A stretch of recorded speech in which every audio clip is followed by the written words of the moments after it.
These are very niche ingredients, but highly significant. Yeah. Yeah, absolutely. And part of the supply chain and the difficulties of securing and making the supply chains more resilient for those Western chip makers. Obviously, this is a complication. Now, I'm not necessarily saying outright that this is a retaliation. I'll give you the facts and you decide yourself whether you think this is tit for tat. Because if the U.S. and some European partners are going to be restricting advanced semiconductors and the chip making equipment to China, and China has the raw materials that are critical to the chip making, well, China is going to restrict that. And the two particular metals we're talking about are gallium and germanium, which, by the way, China kind of dominates production. Not necessarily because they are rare earths, but because they've been able to keep the costs and the prices fairly low. I mean, it's not rare, as I said, but it can be difficult to extract.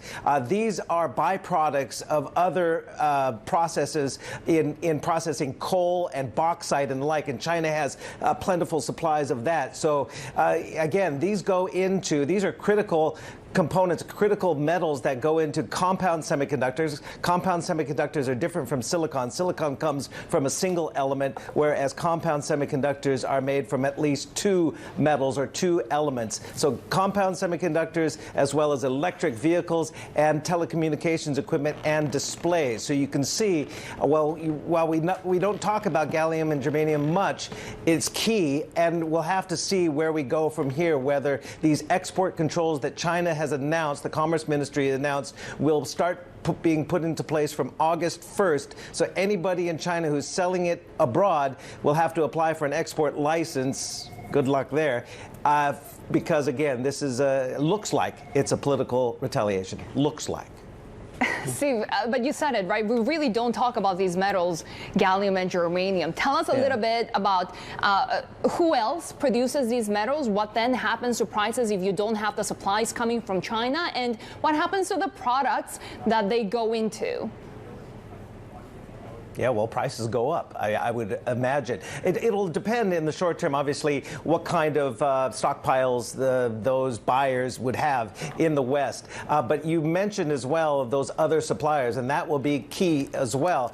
Where will the market be able to get other supplies if the prices of China originated germanium and gallium start going up, as one would expect it to do? But again, the time frame is key. Let's bring up gallium. At least we have the spot prices here. I believe these are quoted from the Shanghai Metals Exchange.